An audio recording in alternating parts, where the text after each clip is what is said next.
Hi friends, welcome back to our channel smart టొమాటాక్స్. ఈరోజు నేను చెప్పబోయే టాపిక్ వచ్చేసి ప్రతి ఒక్కరికి కూడా 100% యూజ్ అయ్యేటటువంటి వీడియో అండి. ఒక్క 10 నిమిషాలు మీరు టైం కేటాయించి చూస్తే ఈ వీడియో వల్ల మీకు లాభం తప్ప నష్టం అనేది ఏమాత్రం కూడా ఉండదు. తెలిసి తెలియక ఎంత కష్టపడి సంపాదించినా కూడా మీరు ఇంకా ఎందుకు అక్కడే ఆగిపోతున్నారు, ఒక స్టెప్ అనేది పైకి ఎందుకు ఎక్కలేకపోతున్నారు అనేటటువంటిది, మీరు ఏం చేస్తున్నారో ఏం చెయ్యకూడదో, ఎలా చేస్తే మీరు ఎక్కువగా డబ్బు సంపాదించగలుగుతారో అనేది ఈ వీడియోలో క్లియర్గా ఉండబోతుంది. ఎందుకంటే ఇప్పుడే సంపాదించబోయేటటువంటి యూత్ కానివ్వండి, లేదా ఎప్పటి నుంచో సంపాదిస్తా కూడా ఒక్క రూపాయి కూడా సేవింగ్ అనేది లేక ఎక్కడ గొంగలు అక్కడే అన్నట్లుగా ఉండిపోయి చాలా మంది కూడా ఇంకా అప్పులు పాలైపోయి రకరకాలుగా ఇబ్బందులు అనేవి పడతా ఉంటున్నారనమాట. అలాంటి వాళ్ళందరూ ఏమండి, ప్రతి ఒక్కరికి కూడా డబ్బు అనేది అవసరం. కాబట్టి ప్రతి ఒక్కరికి యూజ్ అయ్యేటటువంటి వీడియో అని చెప్పొచ్చు ఒక్క మాటలో చెప్పాలంటే. కాబట్టి ఎందుకంటే ఇళ్లలో పెద్దోళ్ళు చాలా మంది ఉంటారు, కానీ వాళ్ళు చెప్తే వీళ్ళు వినకపోవటం వల్ల కానివ్వండి, ఎందుకంటే పిల్లలకి ఏదో ఒకటి చెప్తా ఉంటారు, వీళ్ళది వినే వయసు కాదు, వాళ్ళు వినరు. కొంతమంది పెద్దోళ్ళు కూడా చెప్పటం తెలియదు, ఇక వయసు అయితే వచ్చింది కానీ అంత అనుభవాలు అయితే వాళ్ళకు ఉండవు. అందుకని ఎలా ఇంప్రూవ్ అవ్వాలి ఏంటనేది వాళ్ళు చెప్పరు. కాబట్టి వీళ్ళు కష్టమైతే పడతా ఉంటారు కానీ 24 గంటలు దానివల్ల రిజల్ట్ అనేది అయితే ఉండదు. అలాగా మీరు ఏ పొరపాట్లు చేయటం వలన మీరు ఒక రూపాయి అనేది ఎక్కువ డబ్బు సంపాదించుకోలేకపోవటంలో ఆగిపోతున్నారు అనేది చూడండి. ఈ వీడియో కనుక మీరు చూస్తే మీరు వద్దన్నా కూడా లక్షల కోట్లు ఈజీగా సేవ్ చేసుకోగలుగుతారు. అందులో ఎటువంటి డౌట్ లేదు. నేను మీకు అర్థం అవటం కోసం సింపుల్గా 7 టిప్స్ రూపంలో చెప్తానండి, 7 సూత్రాలు చెప్తాను. అలాగే నేను ఒక ఎగ్జాంపుల్ రూపంలో చెప్తాను, మీకు ఇంకా ఈజీగా అర్థమైద్ది. ఎందుకంటే కొంతమంది చిన్నోళ్ళు ఉంటారు కదా, వాళ్ళకి ఈజీగా అర్థం అవ్వాలంటే నేను ఒక ఉదాహరణ రూపంలో చెప్తే వాళ్ళకి అర్థమైద్ది. నలుగురు ఫ్రెండ్స్ అనేవాళ్ళు ఉన్నారు. నలుగురు ఫ్రెండ్స్ ఏం చేస్తారంటే, వాళ్ళు చిన్నప్పటి నుంచి ఒకే స్కూల్లో ఒకే కాలేజీలో చదువుతూ ఉంటారు. అబ్బాయిలు నలుగురు ఫ్రెండ్స్ అట్లా చదువుకుంటా ఉన్నారు. తర్వాత ఇక జాబ్స్, తర్వాత పెద్దోళ్ళు అయిన తర్వాత మ్యారేజెస్ అయిన తర్వాత ఎవరి దారిన వాళ్ళు ఎవరి లైఫ్లోకి వాళ్ళు వెళ్ళిపోయిన తర్వాత అందులో ముగ్గురు వచ్చేటప్పటికి వాళ్ళు కష్టపడి సంపాదిస్తున్నారు కానీ ఎక్కడోళ్ళు అక్కడే ఉన్నారు. అందులో ఒక అతను మాత్రం కోట్లు ఇట్లా చూసిన వాడు అట్లా ఎదిగిపోయాడు. వీళ్ళ ముగ్గురేమో వీళ్ళు కష్టపడే వాళ్ళే, వీళ్ళు పాపం పద్దాలు ఏదో ఒకటి చేస్తూ ఉంటారు, ఖాళీగా ఉండేవాళ్ళు కాదు. కానీ వీళ్ళు మాత్రం ఇంకా అప్పులు చేయటము, ఇంకా అసలు ఎలా ఏంటనేది రకరకాలుగా ఇంట్లో కూడా ఇబ్బందులు పడతాం, ఆర్థిక పరమైనటువంటి ఇబ్బందులు పడతాం, ఇలాంటివన్నీ జరుగుతూ ఉంటున్నాయి. కానీ ఆ ఒక్క అతను మాత్రం అసలు ఇట్లా చూస్తే అట్లా లక్షల నుంచి కోటేశ్వరుడు అట్లా రకరకాలుగా ఎదిగిపోతున్నాడు. వీళ్ళ ముగ్గురికి ఆశ్చర్యం వేసింది. ఇక డైరెక్ట్గా అతన్ని అడిగారు, ఫ్రెండ్ కాబట్టి, చిన్ననాటి ఫ్రెండ్ కాబట్టి అడిగారు, మరి మేమేమో ఇట్లాగే ఉంటున్నాము, మేము రెక్కల కష్టం మీద రేయింబొగులు కష్టపడుతున్నాము, మరి నువ్వు మాతో పాటే చదువుకున్నోడివి, నీకు పెద్దోళ్ళు ఇచ్చిన ఆస్తులు ఏమీ లేవు, మరి నువ్వెందుకు అలా ఎదిగిపోతున్నావు, మేమేం చేయలేకపోతున్నాం, నువ్వు అట్లా నీకులాగా మేము సంపాదించాలి, నీకులాగా ఒక స్టేజీకి రావాలంటే మేమేం చేయాలి, మాకు కూడా ఏమన్నా కాస్త సలహాలు చెప్పు, నీకులాగా మేము కూడా ఒక స్టేజీకి రావాలనుకుంటున్నాము, ఈ బాధలు మేము పడలేకపోతున్నాము అని చెప్పేసి అడిగితే, అతను తన స్నేహితులకి, చిన్ననాటి స్నేహితులు కాబట్టి తను కూడా, నేను ఎంత నేను ఇవాళ రోజు నా మీ కళ్ళ ముందర కనిపించే లగ్జరీ మాత్రమే మీరు చూస్తున్నారు, నా కార్లు చూస్తున్నారు, నా బంగ్లాలు చూస్తున్నారు, నా ఆస్తులు చూస్తున్నారు, కానీ దాని వెనకమాల నేను పడేటటువంటి కష్టం మీకు ఎవరికి తెలియట్లా. ఎంత కష్టపడితే, ఎంత తెలివితేటలు ఉపయోగించి మైండ్కి ఎంత పని పెడితే అవన్నీ నాకు దక్కుతున్నాయి అనేవి నాకు మాత్రమే తెలుసు.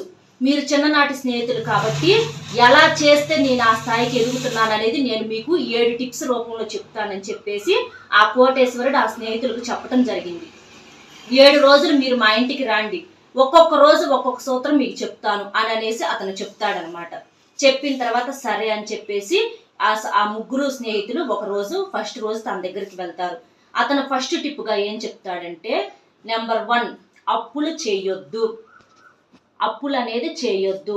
ఎందుకంటే మనము 10 రూపాయలు అనేది కనుక సంపాదిస్తే 9 రూపాయలు ఖర్చులకు సరిపోతాయి. ఖర్చులకు సరిపోయినప్పుడు అందులో 1 రూపాయి అయినా ఉంటుంది కదా, ఆ 1 రూపాయి అయినా మిగిల్చుకొని మనం సేవింగ్ అనేది చేసుకోవాలి. సేవింగ్ చేసుకున్నప్పుడు ఆ రూపాయికి రూపాయి తోడయ్యి రేపటి రోజున అది మనకు యూజ్ అయ్యిద్ది. మీరు అలా కాకుండా అప్పు చేశారనుకోండి, సంపాదించేది రూపాయి అయితే మనకి ఆ అప్పుల మీద కట్టేటటువంటి వడ్డీలు కానివ్వండి, లేకపోతే ఆ అప్పులోకి కట్టేటటువంటి అసలు కానీ ఏయైనా కానీ రూపాయి సంపాదిస్తే 10 రూపాయలు వాళ్ళకి కట్టాలి. అంటే ఇంకొక 9 రూపాయలు మళ్ళీ ఈ అప్పు తీర్చడం కోసం ఇంకో చాట అప్పు తీసుకురావాలన్నమాట. అందుకని చెప్పేసి ఏదో చిన్న చిన్న సమస్యలు వచ్చినాయి అని చెప్పేసి పిల్లలకు ఫీజు కట్టాలనో, లేకపోతే ఆరోగ్యం బాగోలేదనో, లేకపోతే ఇంకో దానికనో తొందరపడి గబక్కున అప్పులు చేయమాకండి. మీరు అప్పులు చేశారంటే ఎక్కడోళ్ళు అక్కడ ఆగిపోవటం కాదు కదా, ఇంకా డౌన్ అయిపోతారు. కాబట్టి తొందరపడి అప్పు అనేది చెయ్యొద్దు. సెకండ్ పాయింట్ అంటే రెండో రోజు వెళ్ళారు. రెండో రోజు ఏం చెప్తాడు అతను అడుగుతాడనమాట. మరి మాకు వచ్చేదేమో 10 రూపాయలు, ఖర్చులేమో 20 రూపాయలు అవుతున్నాయి. మరి మేమేం చెయ్యాలి? అసలు కన్నా వచ్చే సంపాదన కన్నా ఖర్చు ఎక్కువైపోయింది. ఇక మేము దాచేది ఎక్కడ, 1 రూపాయి సేవ్ చేసుకునేది ఎక్కడ అని చెప్పేసి అడుగుతాడు. అడిగితే అతను ఇచ్చేటటువంటి సలహా, ఆ కోటేశ్వరుడు అయిన ఫ్రెండ్ ఇచ్చే సలహా ఏంటంటే, మీరు అవసరమైనటువంటివి అనవసరమైనటువంటివి ఎన్నో రకాలుగా ఖర్చులు చేస్తూ ఉంటారు. ఇది ఏంటంటే సపోజ్ మీకు ఎగ్జాంపుల్గా చెప్పాలంటే, ఏదన్నా ఇష్టమైన ఫుడ్ రోడ్డు మీద వెళ్తుంటే కనబడిద్ది. ఒక బిర్యానీ అనుకోండి, లేకపోతే పానీపూరి అనుకోండి, లేకపోతే ఏదో ఒకటి సంథింగ్ ఐస్ క్రీము ఏదో ఒకటి. అలాంటివి ఏమన్నా చూసినప్పుడు వెంటనే మన మనసు వాటి మీదకు లాగినప్పుడు ఏం చేస్తారు? గబా గబా వెళ్ళి అది ఎంత ఖర్చు అయినా సరే అక్కడ కొనుక్కొని తినేసేసి మనం హ్యాపీగా ఫీల్ అవుతాము. అలా చేయటం వలన ఆ బిర్యానీ వల్ల హెల్త్కి ఏమన్నా ఉపయోగం ఉందా? ఆ ఐస్ క్రీమ్ వల్ల హెల్త్కి ఏమన్నా ఉపయోగం ఉందా? ఆ పానీపూరి వలన హెల్త్కి ఏమన్నా ఉపయోగం ఉందా? వీటి మూలాన డబ్బు ఖర్చు అవ్వటం తప్పితే లాభం ఏమన్నా ఉందా? నష్టమేగా వచ్చేది. వాటి వల్ల రోగాలు వచ్చి హాస్పిటల్కి డబ్బులు ఇంకా వేలు. ఈ వచ్చే రూపాయికి దీనివల్ల పోయిన రూపాయి కాకుండా మళ్ళీ మనం హాస్పిటల్ బిల్లు కూడా రెడీ చేసుకొని పెట్టుకోవాలన్నమాట డబ్బులు. ఇప్పుడు మనం ఆరోగ్యకరమైన ఏదన్నా ఒక 100 రూపాయల ఫ్రూట్స్ అలాంటివి ఏమైనా తెచ్చుకొని తింటే ఉపయోగం ఉంటుంది. అలా కాకుండా మనకు నోటికి రుచికి తగ్గట్టుగా, నాలుగు రుచికి తగ్గట్టుగా చూసినవన్నీ ఇప్పుడు కాతే ఎప్పుడు తింటామని చెప్పేసి అనవసరం ఖర్చులేగా. మనం కోటేశ్వరంలో అయితే ఏది సరే ఏవి పడితే అవి తెచ్చుకొని తిన్నా పెద్ద ఇబ్బంది ఉండదు, వాళ్ళకి లెక్కలో కాదు అవి. అలా కాకుండా రూపాయికి రూపాయి సంపాదించుకునే మనుషులు ఇలాంటివి అనవసరం ఖర్చులు కదా, ఇలాంటివి అనవసరం ఖర్చులు కొంచెం తగ్గించుకుంటే మీకు ఆ రూపాయి మిగిలిద్దిగా. ఆ రూపాయి మీకు అవసరమైన దానికి ఉపయోగించుకోగలుగుతారుగా. అలాగ ఖర్చులు అనేవి తగ్గిపోతాయిగా. కొంతమంది బట్టలు, ఆడోళ్ళు ఎక్కువగా బట్టలు, అమ్మ మా పిల్లలకి అవి కొనాలి, ఈ కొనాలి, లేకపోతే చీరలని ఇయ్యని రకరకాలుగా కొంటా ఉంటారు. ఎన్ని వేలు అవుతున్నాయి. అలాంటి ఖర్చులు తగ్గించుకుంటే 1 రూపాయి సేవ్ అయ్యిద్దిగా. కష్టపడి 1 రూపాయి సంపాదించేటప్పుడు చినిగిపోయిన కట్టుకోమని ఎవరని చెప్పము, కానీ ఉన్న దాంట్లో చక్కగా జాగ్రత్తగా వాడుకోవాలి. ఇవాళ కొంటే రేపుడికి పాతబడిపోయిద్ది. అలాగ బట్టలకి ప్రతి దానికి అనవసరం ఖర్చులు అనేవి కొనటం చాలా తప్పు. కొన్నాళ్ళు ఒక స్టేజీకి వెళ్ళేదాకా ఉన్నవి కట్టుకోవాలి, ఉన్నది తినాలి, ఉన్నది వాడుకోవాలి. అప్పుడు 1 రూపాయి అనేది మనకు సేవ్ అయ్యిద్ది అనమాట. అలా కాకుండా చూసిన అల్లా నోరు ఊరిపోయి ఇవి అంతకు పడితే అంతకు తెచ్చి తింటాము, జంక్ ఫుడ్లు తింటాము, పిల్లలకి డాలీ ప్యాకెట్స్ అని ఇయ్యని అవి పడితే ఇప్పుడు కాదు ఎప్పుడు తింటారు. మసాలా బజ్జీలు నోరు ఊరిపోతాయి. అవి బయట కొనుక్కునేది ఇంట్లో చేసుకోండి. బయట కొంటే 100 రూపాయలు అవుతాయి. అదే ఇంట్లో చేసుకున్నారనుకోండి 20-30 రూపాయలతో అయిపోయిద్ది. మీకు ఒక 50 రూపాయలు సేవ్ అయ్యిద్ది. దానివల్ల ఆరోగ్యము వచ్చింది. బయట వాళ్ళు ఎంత కాగిన నూనెలు ఎప్పుడు నుంచి చేసిన నూనెల్లో చేయటము, టీలు కానీ ఇవన్నీ ఇట్లా వీటి వల్ల హెల్త్ పాడవటము, 1 రూపాయి పాడైపోవటం. కాబట్టి ఇలాంటి అలవాట్లు ఏమన్నా ఉంటే మానేసేయండి. అప్పుడు మీకు 1 రూపాయి అనేది సేవ్ అయ్యిద్ది. మీరు తెలియకుండా చాలా అనవసర ఖర్చులు చేస్తున్నారు. తింటం కూడా తప్ప మేడం అని అనొచ్చు. తింటం తప్ప అని చెప్పేసి నేను అంటల్లా, కానీ అవసరమైనవి ఆరోగ్యకరమైనవి తినండి. అనారోగ్యాన్ని తెచ్చిపెట్టేవి కొనుక్కొని తెచ్చుకోవద్దని చెప్తున్నా. నెంబర్ 3, 3వ రోజు వెళ్ళారు. 3వ రోజు వెళ్తే అతను ఇచ్చిన సలహా ధనం రెట్టింపు. అంటే ఇప్పుడు కొంతమంది సంపాదించిన ఏం చేస్తారు, మేము కష్టపడి సంపాదించామని చెప్పేసి బీరువాలో పెట్టేసి తాళాలు వేసేసుకుంటారు. ఇప్పుడు రూపాయికి రూపాయి సంపాదించి నువ్వు బీరువాలో పెట్టి తాళం వేసేస్తే ఏముంది, సంపాదించుకున్నావు తెచ్చి దాంట్లో పెడతావు. అలాంటి వాళ్ళు 1 రూపాయి ఖర్చు చేయడానికి కూడా వెనకాడరు. అవసరమైన వాటికి కూడా ఖర్చు చేయరు. అనవసరమైన వాటి సంగతి తర్వాత, అవసరమైన వాటికి కూడా ఖర్చు చేయకుండా ఒక పిసినారితనంగా వెళ్ళిపోతారనమాట. అమ్మో మేము కష్టపడి సంపాదించాము, డబ్బు అంటే జాగ్రత్తగా ఉండాలి అది ఇది అని చెప్పేసేసి కనీస అవసరాలకు కూడా వాడుకోకుండా తెచ్చినట్టుగా బీరువాలో పెట్టేసి తాళాలేసి వేపించి తుప్పు పట్టించి ఆ కాగితాలను చింపేసేసి చివరికి పారేస్తారనమాట. అది అలాంటి మూర్ఖులు చాలా మంది ఉన్నారు ఈ రోజుల్లో కూడా. వాళ్ళు ఏం చేస్తారంటే ధనం అనేది ఒక రూపాయిని మనం రెట్టింపు చేసుకోవాలి, కానీ వచ్చిన రూపాయిని దాంట్లో దాచి పెడితే ఆ రూపాయి ఇంకో రూపాయిని ఎలా సంపాదించి పెట్టింది, మనం ఎలాగ పెద్దోళ్ళం అవుతాము. ఇప్పుడు నేను చెప్పేది ఏంటంటే మీరు ఒక రూపాయి కష్టపడి సంపాదించుకున్నప్పుడు దాన్ని ఒక రూపాయికి రూపాయి సేవ్ చేసుకుని ఆ రూపాయి 10 రూపాయలు అయిన తర్వాత దాన్ని పెట్టి ఏదన్నా ఒక బంగారం కొనుక్కోండి.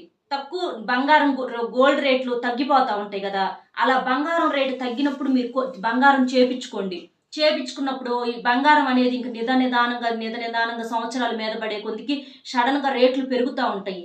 అలాంటప్పుడు మీరు ఈ రూపాయితో సేవ్ చేసుకొని వాళ్ళు బంగారం కొనుక్కున్నారనుకోండి, ఈ రూపాయితో చేపించుకున్న బంగారం మీకు 100 రూపాయలు అయ్యిద్ది. అది వేలల్లో లక్షల్లో అమ్ముడుపోయేటటువంటి అవకాశం ఉంటుంది అవసరాలు వచ్చినప్పుడు. అలాగే ఏదన్నా భూములు కొనుక్కోండి, ఏదన్నా స్థలాలు ఉంటాయి, ఇళ్ల స్థలాలు కానీ అలాంటివి ఏమన్నా కొనుక్కోండి. ఇవాళ 1 లక్ష రూపాయలు పెట్టి ఒక 10 లక్షల రూపాయలు పెట్టి భూమి కొంటే రేపు అది 2-3 సంవత్సరాల తర్వాత 50 లక్షలు అయింది. అప్పుడు మీకు 40 లక్షల రూపాయలు సేవ్ అయినట్టేగా, మీరు కష్టపడకుండా ఆ 40 లక్షల రూపాయలు మీకు వచ్చినట్టేగా, ఈ 10 లక్షలు మనకి 50 లక్షల రూపాయలు సంపాదించినట్లేగా. అట్లాగా కొంతమంది నమ్మకమైన వాళ్ళకి ఎవరికన్నా ఉంటే వడ్డీకి ఇచ్చుకోండి. ఎక్కువ వడ్డీలకి 10 రూపాయలకి 20 రూపాయల వడ్డీలకి ఇవ్వమాకండి. అట్లా ఇస్తే అసలుకే నష్టం వచ్చేటటువంటి అవకాశం ఉందన్నమాట. అలా కాకుండా బాగా నమ్మకస్తులు ఎవరన్నా ఉంటే చూసుకొని రూపాయి వడ్డీకి కానీ 2 రూపాయల వడ్డీకి కానీ వడ్డీకి ఇవ్వండి. అలా వడ్డీకి ఇచ్చినప్పుడు 1 లక్ష రూపాయలు వడ్డీకి ఇచ్చారనుకోండి, 2 రూపాయల వడ్డీకి 1 లక్ష రూపాయలకి నెలకు 2000 రూపాయల వడ్డీ వచ్చింది. అంటే ఆ లక్ష ఇంకో 2000 సంపాదించి పెడుతుందిగా. అలా నెలకు 2000 కాడికి 2 నెలలకు 4000, 3 నెలలకు 6000, సంవత్సరానికి ఎంత 24000. అంటే ఆ లక్ష ఇంకో 24,000 రూపాయలు సంపాదించి పెడుతుంది. అట్లాగా మనకి సంపాదన అనేది డెవలప్ అయినట్లేగా. అదే మనం ఆ 25,000 సంపాదించాలంటే మళ్ళీ కష్టపడకుండా మనకు వస్తున్నాయిగా. అట్లాగా సంపాదన అనేది డెవలప్మెంట్ చేసుకోండి. అది బంగారం రూపంలోనో, భూముల రూపంలో, పొలాల రూపంలో కానివ్వండి. ఇలా ఎవరికన్నా నమ్మకస్తులకు వడ్డీలకు ఇచ్చుకోవటం కానీ ఇలాంటివి చేసుకోవటం వల్ల మీ రూపాయి అనేది ఇంకో 10 రూపాయలని సంపాదించి పెట్టిద్ది. అలా కాకుండా బీరువాలో పెట్టుకొని తాళాలు వేసుకున్నారనుకోండి, ఎటువంటి ఉపయోగము ఉండదు. కాబట్టి ఈ ప్లాన్ అనేది మీరు యూజ్ చేసుకోండి. నెంబర్ 4 అత్యాశ. ఈ 3వ పాయింట్ని విని 4వ పాయింట్కి ఇక వీళ్ళకి ఉన్నటువంటి యూత్కి కానీ ఇప్పుడే సంపాదించే వాళ్ళకి కానీ ఒక ఉత్సాహం వచ్చేసిద్ది. ఇట్లా మేము ఇంకా షార్ట్ కట్లో మేము పెద్దోళ్ళం అవ్వాలని ఇంకా ఎక్కువ తెలివితేటలో అట్లా ఆలోచించి బాల్తా పడతారనమాట. ఇప్పుడు నేనేం చెప్పాను, నిజాయితీగా 1 రూపాయి అనేది మనం డెవలప్ చేసుకోవాలి. కొంతమంది అత్యాశగా పోయి వడ్డీలకి ఇచ్చేస్తూ ఉంటారు. ఎవరో తెలియని వాళ్ళకి, ముక్కు మొహం తెలియని వాళ్ళకి, ఊరితో పేరుతో సంబంధం లేకుండా 10 రూపాయల వడ్డీకి, 20 రూపాయల వడ్డీకి, 1 లక్ష రూపాయలు కనుక మేము వడ్డీకి ఇస్తే 10 రూపాయల వడ్డీకి నెలకి ఎంత వస్తాయి? 10,000 వస్తాయి అని చెప్పేసి 2 రూపాయల వడ్డీకి ఇస్తే 2,000గా వచ్చేది. అదే 10 రూపాయల వడ్డీకి ఇస్తే 10,000 వస్తాయి అని చెప్పేసేసి ఉత్సాహంతో ఎవరికి పడితే వాళ్ళకి కావాలంటే తన్ని వసూలు చేసుకుందాం అది ఇది అని చెప్పేసేసి మూర్ఖత్వంగా రాంగ్ రూట్లో వెళ్తారు. మీరు అత్యాశకు పోయారనుకోండి, ఆ ఉన్న 1 లక్ష రూపాయలు కూడా తేడా పడతాయి. 2 రూపాయల వడ్డీకి ఇచ్చుకుంటే కనీసం 2,000 అన్నా వస్తాయి. రూపాయి వడ్డీకి ఇచ్చుకుంటే కనీసం 1000 అన్నా వస్తాయి. మీరు 10 రూపాయల వడ్డీకి, 20 రూపాయల వడ్డీకి, 20 రూపాయలకి, 30 రూపాయలకి ఇచ్చే వాళ్ళు కూడా ఉన్నారు. అలా ఇస్తే మీకు అసలుకే ఇదయ్యేటటువంటి ప్రమాదం ఉంటుంది అనమాట. కాబట్టి ఏ విషయంలో కూడా అత్యాశ అనేది వద్దనమాట. దేంట్లోనైనా సరే లిమిట్ ఉండాలి. ఇటు ఆశ లేకుండా ఉండకూడదు, అటు మరీ ఎక్కువగా ఆశపడకూడదు. మధ్యలో బ్యాలెన్స్గా ఉన్నప్పుడే మనం ఏదైనా కూడా అనుకున్నటువంటి సక్సెస్ని సాధించగలుగుతాం అన్నమాట. కాబట్టి ఎక్కడో గాలిలో తేలిపోయి పిచ్చి ఊహలు ఊహించుకొని ఇంకేదో సాధిద్దామనుకొని ఏదో చివరకు మళ్ళీ అసలు కూడా లేకుండా చతికిలు పడతాము, ఏదో మునగ చెట్టు మీద ఎక్కి కింద పడినట్టుగా అలా ఎప్పుడు చేసుకోవద్దు అనమాట. కాబట్టి ఒక లిమిట్గా, తెలివిగా, బ్యాలెన్స్గా ఆలోచించుకోండి. నెంబర్ 5 సొంత ఇల్లు. చాలా మంది కూడా రేయింబొగులు కష్టపడినా కూడా అద్దెళ్లలోనే ఉంటారు. సొంత ఇల్లు దాకా వెళ్ళలేరు వాళ్ళు. వాళ్ళ ఆలోచన అక్కడ దాకా వెళ్ళాలంటే భయం. ఇంట్లోకే జరగట్లా, ఇక మేము సొంత ఇల్లు ఎక్కడి నుంచి కట్టుకునేది మేడం అని చెప్పి మీరు చాలా మంది కూడా అడగొచ్చు. ఇప్పుడు కనీసం అద్దిల్లులు అంటే కనీసం 10,000, మినిమం 5,000, 10,000 మధ్యలో లేకుండా ఇల్లు అనేది ఎక్కడ ఉంటుందండి? ప్రతి నెల తిన్నా తినకపోయినా సరే అద్దె కట్టాల్సిందే, కట్టకపోతే వాళ్ళు ఊరుకోరు. కాబట్టి ఆ అద్దె కడతాం, అద్దె అనేది మనకి ఏమన్నా కష్టపడితేనే వస్తుంది.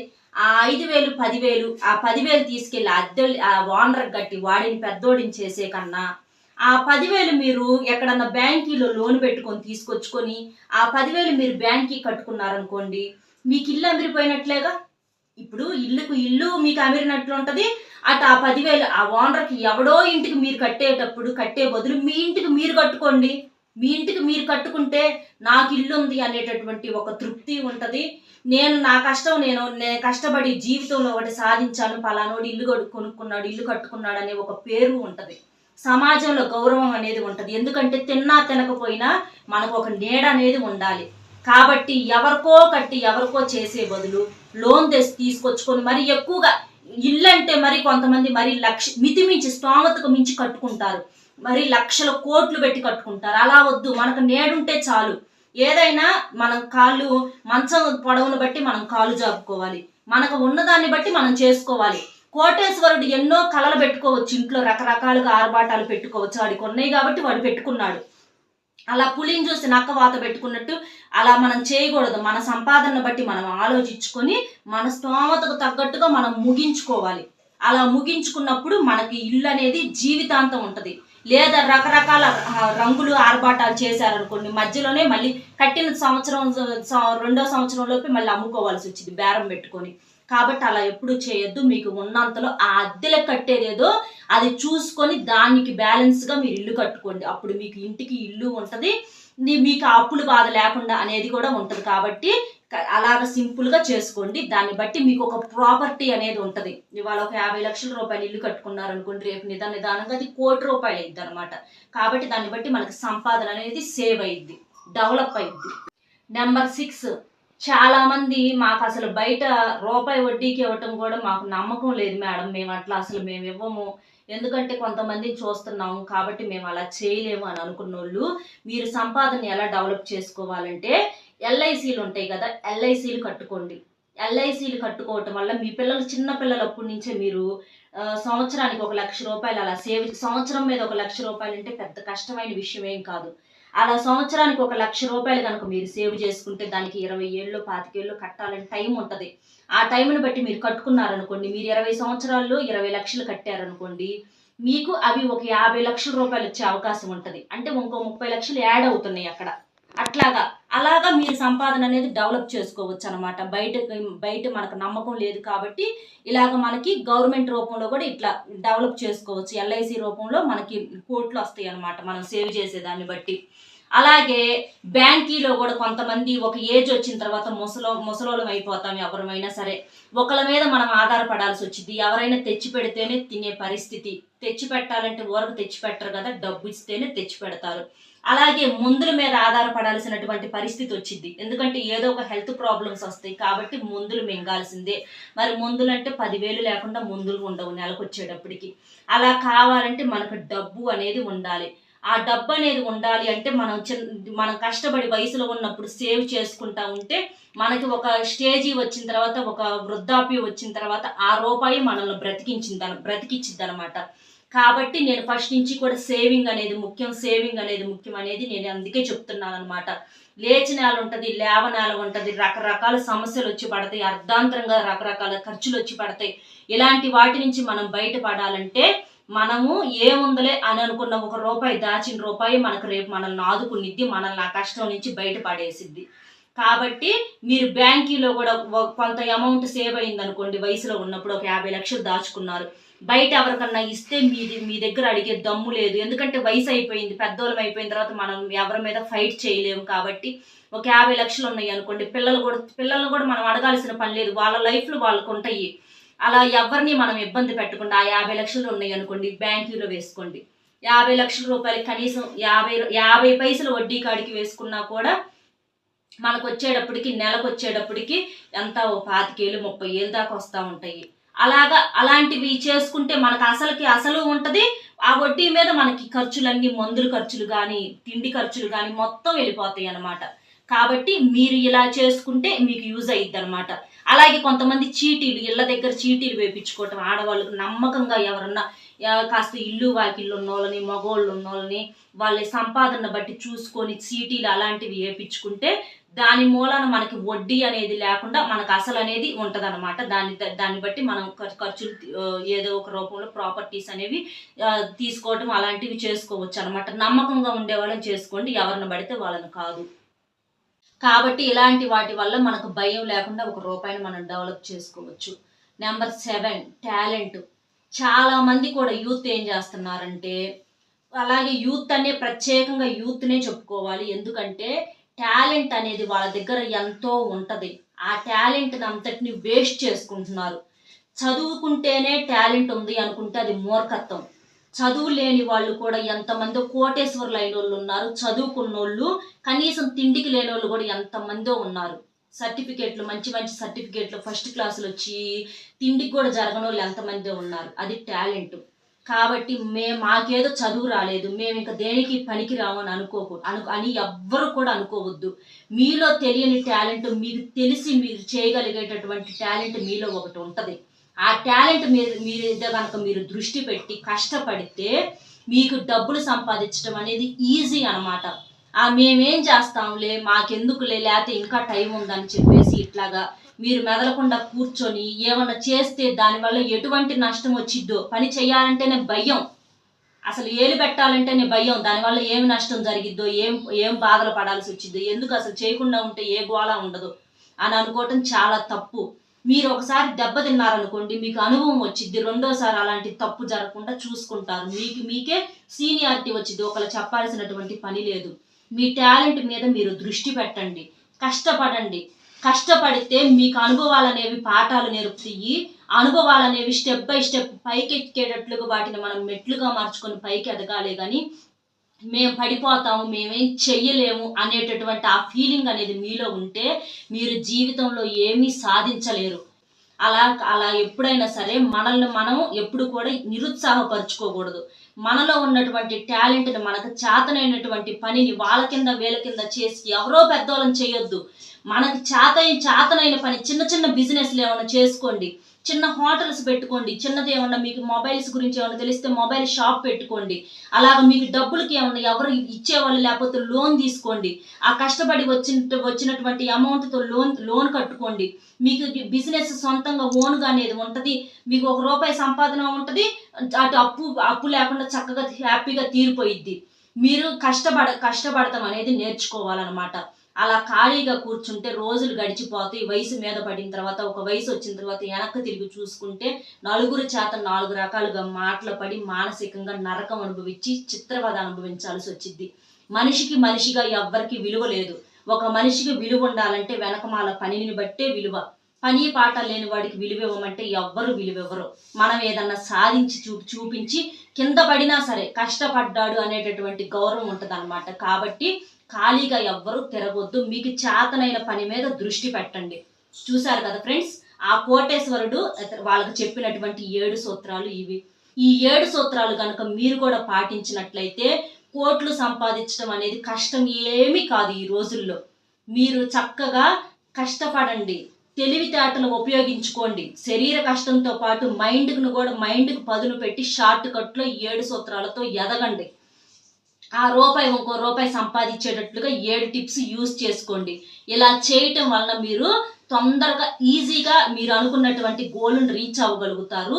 మీరు అనుకున్నటువంటి స్టేజీలో అంతకు మించి ఎదగగలుగుతారు. మిమ్మల్ని చూసి నలుగురు ఆదర్శంగా తీసుకొని వాళ్ళు కూడా పలానోడు అంటే శబాష్ అనేటటువంటి ఒక పేరు అనేది మీకు నలుగురిలో ఉంటుంది అనమాట. కాబట్టి ఎవరైనా సరే ఈ రోజుల్లో ఇలాంటి టిప్స్ యూజ్ చేయటం వల్ల ఇళ్లలో పెద్దవాళ్ళు ఎవరు చెప్పకపోవటం వల్ల చాలా మంది ఇబ్బందులు పడుతున్నారు. అలా కాకుండా ఇలాంటివన్నీ ఫాలో అయితే మీరు చక్కగా ఈజీగా ఎదగగలుగుతారు. అందులో ఎలాంటి డౌట్ లేదు. కోటేశ్వర్లు అవ్వటం అనేది కలేమి కాదు, అది నిజంగా చేసి చూపించవచ్చు అనమాట. చూశారు కదా, ఈ వీడియో మీకు నచ్చింది అనుకుంటున్నాను. వీడియో నచ్చితే మన ఛానల్ని సబ్స్క్రైబ్ చేసుకొని వీడియోకి ఒక చిన్న లైక్ ఇచ్చి మీకు తెలిసిన వాళ్ళకి కూడా షేర్ చేయండి. మరొక మంచి వీడియోతో మళ్ళీ కలుద్దాం. Bye friends.